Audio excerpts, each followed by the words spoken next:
have swept this floor for the 10th time now. I think this spray foam is just going to keep causing messes until we get the drywall in. I can go back into how much I'm not liking the spray foam, but you can look at one of the previous videos to see that. Anyways, I'm getting ready to slide the tub into place. So I moved it over there so I could foam. Got to take the plastic off and slide it back over.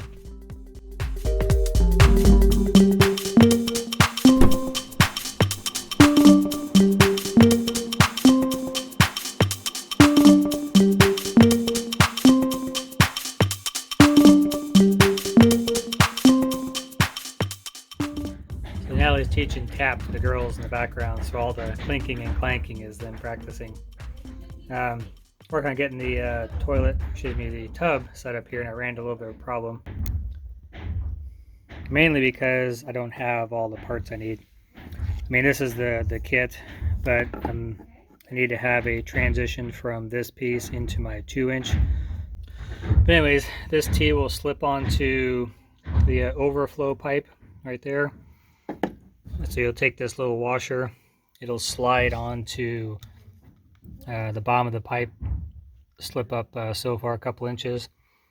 This ring will go on first, and you tighten that ring down onto the top there, and it will pinch this plastic ring into the groove in there and seal it up. Same thing for the tub drain. This will come off on the side like this, and it'll have the see if I can do this one-handed. So you'll put this nut on first, then you'll put your washer on, slide the washer up a little bit, fit into there, and then you tighten this nut down, and that's where your seal comes from. Get that nice and tight, and then this piece can slide in and out and adjust based on how your tub is. Same thing with the overflow drain. You see it's got about 4 or 5 inches there of adjustment. Okay, so the problem I'm running into here is, if you look, see it, the support there in the back is actually about 3/8 of an inch off the floor, and this one up here, so this one's on the floor, and that one back there is I get to focus on it, that one's right just off the floor, about 3/8 of an inch or so. And then if you look at it here in the front, you can see how I'm high there and I'm touching the ground over here. So if I put the level on it, it shows the same thing. So what I'm going to do is go ahead and slip the tub back out. I'm going to, off that front support, I'm going to shave off just about 1/4 of an inch or so to get this down, so that both my front brace and my back brace are hopefully setting right on the ground. I checked the floor level, my walls are level, my floor is level. I don't know why it's off that little bit, so I'll just pull it out, modify the tub, and slip it back in. Okay, so I just trimmed down that foot, and I couldn't have asked for a better result. You can see the front one's on the ground, and now my back one is also on the ground where it should be, instead of floating in the air. And then if you look at the front face of the tub, now I'm pretty much even all the way across. It's just about 1/8 of an inch up over there. So that's the way it should have been the first time. Not quite sure why that one block was higher, but now everything's resting against the studs. So now I'm ready to go ahead and screw it in. I use the screws up there on the top, and then I'll put a couple nails in around the flange on the outside.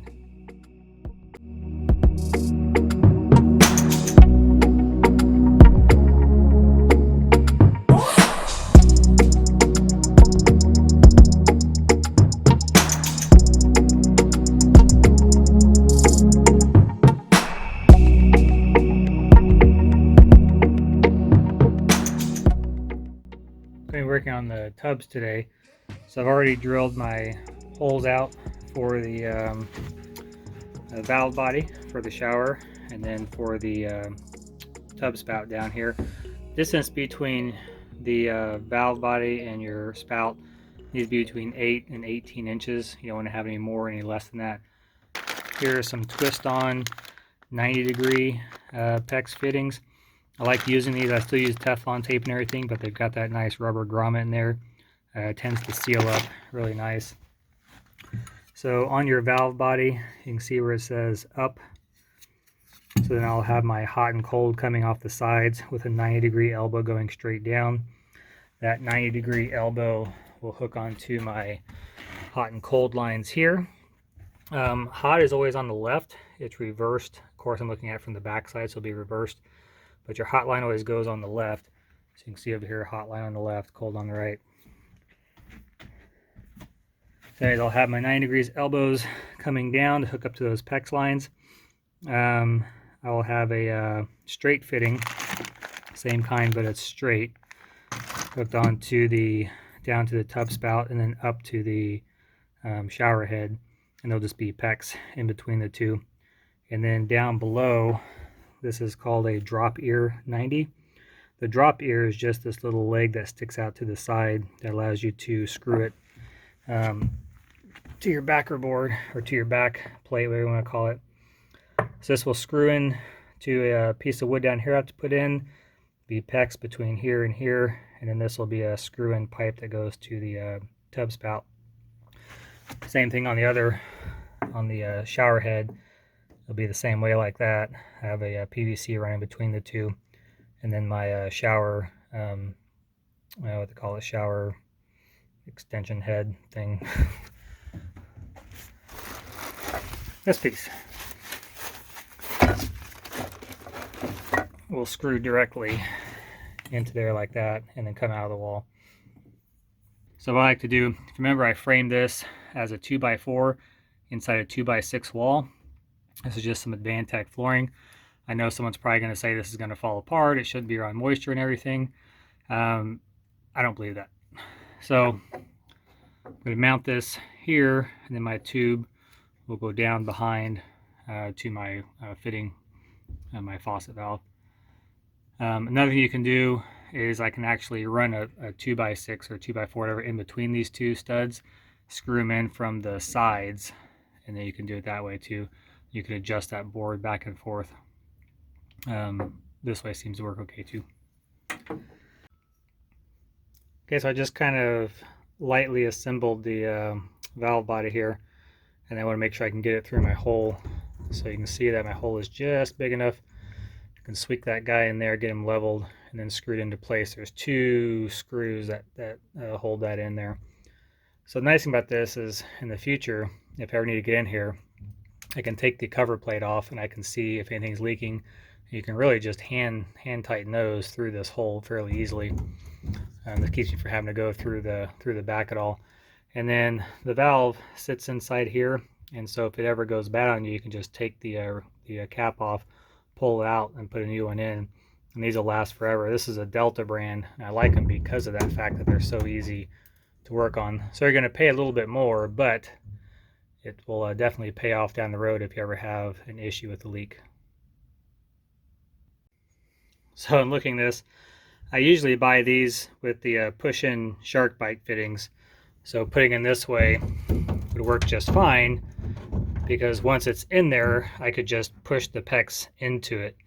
Unfortunately, I bought the crimp kind this time, so if I had that in there, I wouldn't be able to crimp my hoses on. So I'm going to have to take my board out here and then basically assemble everything. I'm just going to have this floating here basically and assemble it, and then I'll have to put the board back in after the fact. So I've got to be able to get in there and crimp these pieces down. So a little bit of snag, but not big of a deal. I think I bought these because they were just cheaper. But you know, hindsight, I probably should have got the push-in ones like I usually do.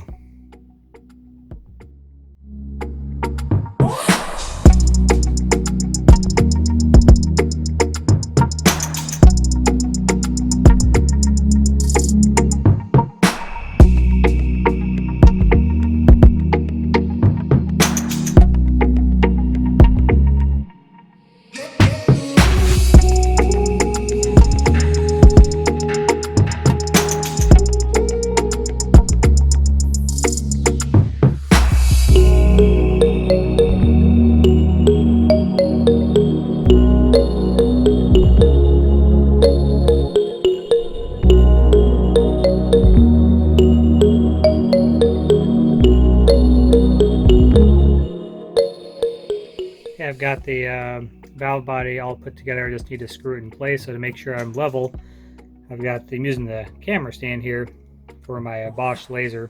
And that shoots me a line straight up, down, and across, so I can see that everything's aligned earlier. I did this before to make sure that my pipe down there was, tub spout was going to be exactly where I want it. So now I'll use it to make sure that the valve body is centered and level. And then I'll mark up there where the shower head's going to go, make sure everything's perfectly in line.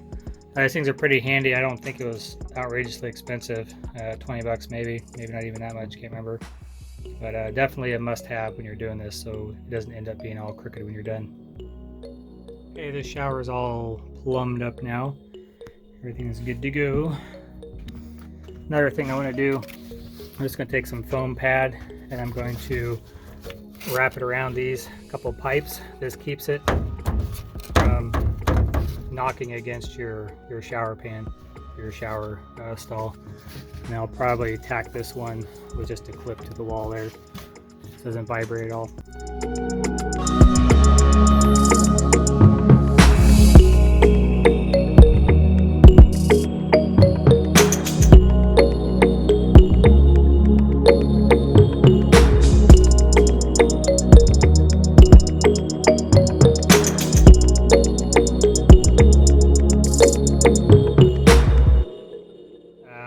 I'm putting in the tub spout, and typically you're going to use like a copper pipe with a slip fitting over your spout, or a galvanized pipe. So the galvanized pipe, it usually comes in 1/2 inch increments. You got 6, 6.5, 7, and so forth. You can also have them cut the pipe to size. The problem with galvanized is that it will rust over time. And so although you're only talking about a 6-inch piece, it's never a pleasant thing to turn on the shower and you get a shot of rust. So a galvanized pipe piece is going to run me about $4, let's say. I could get a brass pipe piece. Brass would be ideal because it's not going to rust on you. And that's going to run probably $12 to $13, maybe a little more. Or the third option, which is going to raise some eyebrows, would be this. This is a PVC plastic 1/2-inch pipe, which is used for lawn sprinkler systems, basically. Now, I'm sure someone's going to say, that's going to snap right off. Well, it's PVC. It's not exactly something that's just going to snap off. Now, granted, if someone were to jump on that, it would definitely break. But if you had a cast iron one, not cast iron, but if you had a galvanized one or a copper, especially copper, would bend, and you would most likely break off the inside of this. I've seen that happen. And the chance of someone doing that is pretty slim. But here's the great benefit to these guys. So this one I bought, you can see it actually has, this was 6-inch to here, and then it had 1/2 inch or 3/4 inch increments, and it came out to about here. I bought this for 77 cents. So basically you cut to length. So my 6-inch one that was back in there was just a little bit too short. I hacked off the first layer here. I think it's 3/4. You can about right here where my finger is. I ran that it was too long. Just took the knife, cut it off, and now it's the perfect length.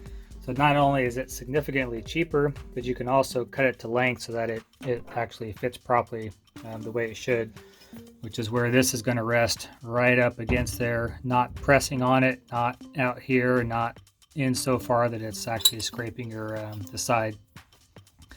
So now it should be the perfect length. I can screw it in and be done. But again, the chances of somebody standing on this is probably pretty slim. But if they did, the plastic would definitely break. But like I said before, if you use copper would bend. Cast iron would most likely snap off the inside part, because this is not exactly metal. This is that kind of cheaper stuff. It'll just break off on you too. So I have no problems using this PVC pipe.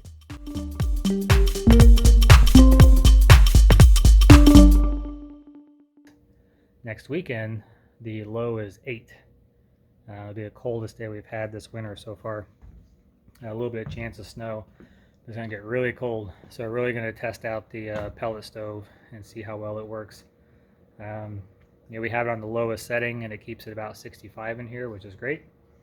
But we'll see how well it works when it gets down to 8 degrees at night. We have 8 degrees one night, 9 degrees the next night. So it'll be interesting to see how well that works.